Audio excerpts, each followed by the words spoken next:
Assalamualaikum warahmatullahi wabarakatuh dan salam sejahtera untuk kita semua. Bersama saya Tica Nurul, kita akan belajar mengenai mapel spreadsheet. Nah, di video kali ini kita akan membahas mengenai mengolah data dengan rumus matematika dan statistik. Di mana rumus matematika merupakan rumus yang digunakan untuk melakukan penghitungan pada sel tertentu dengan operasi hitung yang biasa kita lakukan seperti penjumlahan, pengurangan, perkalian, pembagian maupun perpangkatan. Rumus matematika pada spreadsheet ada dua. Yang pertama ada sum dan yang kedua adalah sum if, di mana sum merupakan fungsi yang digunakan untuk menjumlahkan suatu data atau nilai pada rank, di mana rumusnya bisa diketikkan sama dengan sum buka kurung pilih rank yang akan dijumlahkan. Selanjutnya adalah sum if, di mana sum if merupakan fungsi yang digunakan untuk menjumlahkan data atau nilai pada suatu rank dengan kriteria tertentu. Di mana rumusnya dapat diketikkan nanti sama dengan sum if buka kurung pilih rank yang akan di blok titik koma ketikkan kriterianya titik koma pilih blok yang akan dijumlahkan. Selanjutnya adalah fungsi statistik. Pada video kali ini kita akan bahas 6 fungsi statistik, di mana ada average, ada max, ada min, ada count, ada countif, dan ada count black. Pertama, kita akan bahas mengenai average, max, dan min, di mana average merupakan suatu fungsi yang digunakan untuk menghitung rata-rata dari suatu rank, di mana rumusnya dapat diketikkan dengan sama dengan average buka kurung rank ya. Jadi buka kurung pilih rank yang akan di rata-ratakan nilainya.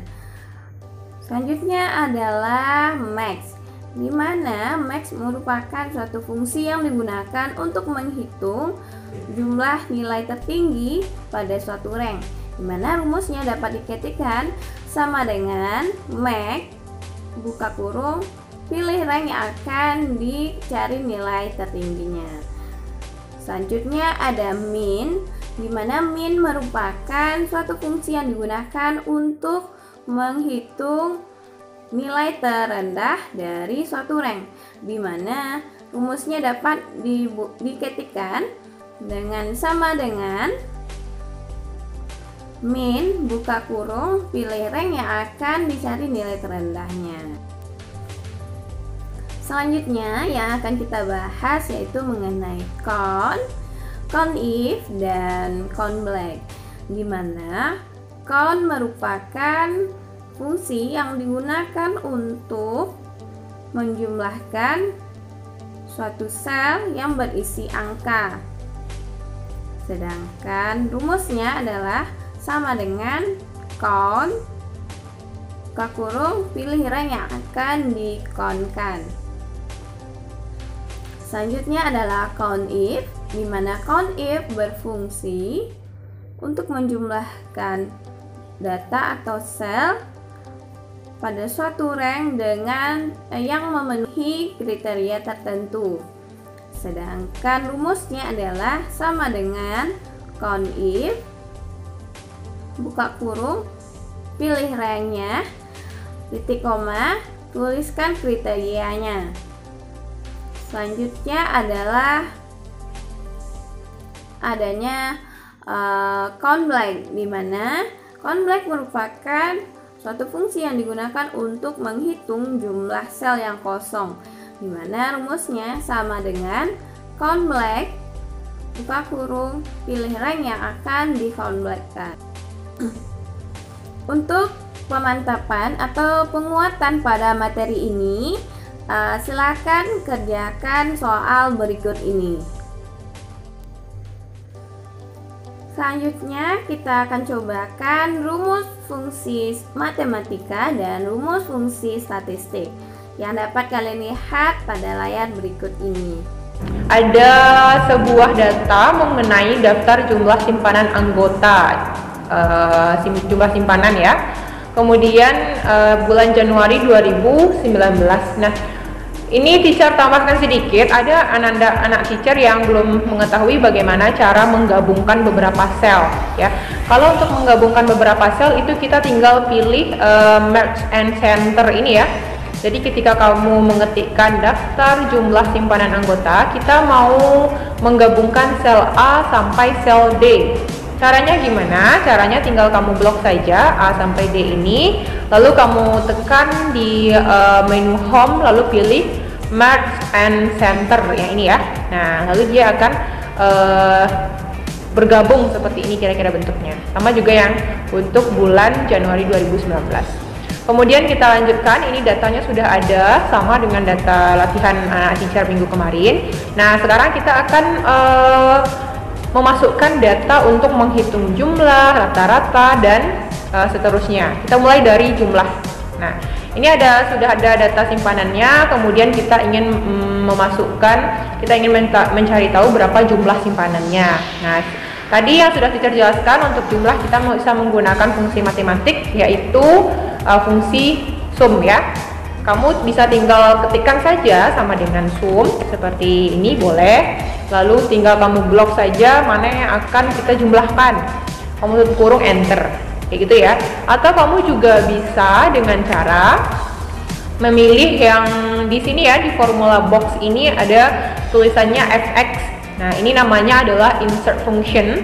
Ini kamu tinggal klik saja, lalu kamu search for a function, ini tinggal ditulis saja sum, lalu go. Nanti dia akan muncul select a function, function-nya ini muncul sum. Kamu tinggal oke-kan saja.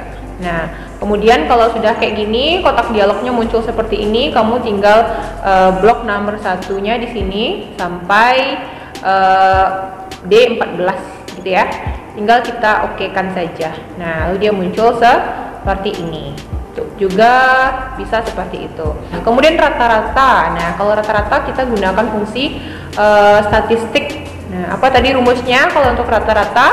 Yaitu sama dengan average. Nah, ini kalau sudah muncul boleh kamu klik saja.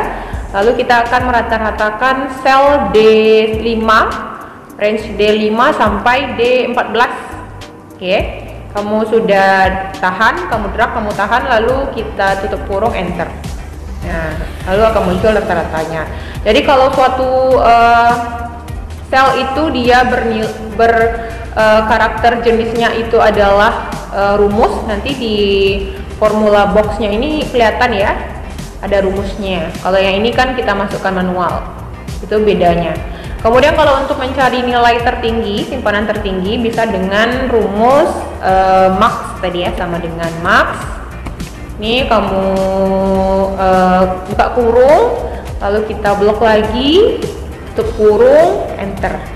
Nah, seperti itu, mudah sekali bukan? Nah, lanjut ke yang terendah. Yang terendah tadi sama dengan min. Buka kurung, lalu kita blok, tutup kurung, enter. Nah, kayak gitu. Nah, itu dia kalau untuk jumlah rata-rata, tertinggi, dan terendah. Nah, lalu bagaimana kalau untuk jumlah laki-laki? Nah, dari data ini kan ada jenis kelaminnya ya. Dari nama anggota ini dia sudah diketahui jenis kelaminnya. Lalu sekarang kita ingin mencari tahu berapa orang sih laki-laki di anggota yang menyimpan. Tuh, caranya gimana? Kita bisa menggunakan fungsi count if ya. Jadi kita ingin menghitung data dengan syarat tertentu. Caranya seperti apa? Yaitu dengan cara sama dengan count if, tinggal kamu ketik saja. Lalu kita blok range yang akan kita cari tahu jumlah laki-lakinya, yaitu yang di sel C, di kolom C.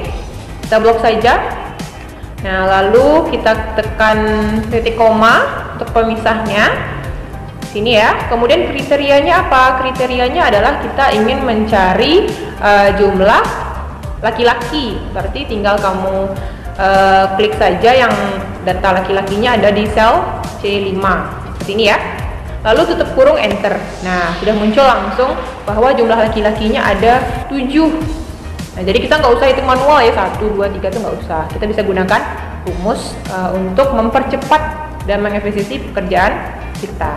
Kita lanjut kalau untuk jumlah perempuan. Nah, kalau jumlah perempuan berarti hampir sama ya rumusnya. Kita gunakan rumus count if, buka kurung. Nah, range-nya kita blok lagi. Nah, sekarang kita ingin mencari tahu jumlah perempuan. Nah, perempuannya yang P ini ada di sel C6 ya, ada P. Kemudian tutup kurung, enter. Nah, langsung muncul jumlah perempuannya ada 3. Gitu ya. Nah, lalu bagaimana cara mencari tahu jumlah yang tidak menyimpan? Nah, ini kebetulan data teacher ini cuma 10, berarti tinggal kita hitung aja bisa cari gitu. Tapi kalau datanya ada ratusan gimana? Nggak mungkin kita hitung ya. Nah, jadi kalau untuk mengetahui dari anggota ini berapa orang yang tidak menyimpan, itu kita bisa menggunakan fungsi count blank namanya ya. Seperti tinggal dimasukkan sama dengan count blank. Ini sudah muncul. Kemudian kita blok yang sel D ini, kolom D ini kita blok. Lalu kita tutup kurung, enter. Nah, lalu bisa diketahui bahwa ternyata yang tidak menyimpan itu ada 3 orang. Nah, seperti ini ya. Jadi tidak usah kita hitung, kita tinggal masukkan rumusnya saja. Nah, kira-kira seperti itu untuk penggunaan fungsi matematik dan fungsi statistik. Untuk memantapkan aplikasi fungsi matematik dan fungsi statistik, silahkan dicobakan dan dikerjakan pada Excel yang ada di komputer, laptop, atau bahkan jika tidak ada laptop atau komputer, silahkan menggunakan handphone. Silahkan cobakan soal berikut ini. Sekian video pembelajaran kita kali ini, sampai jumpa di video selanjutnya.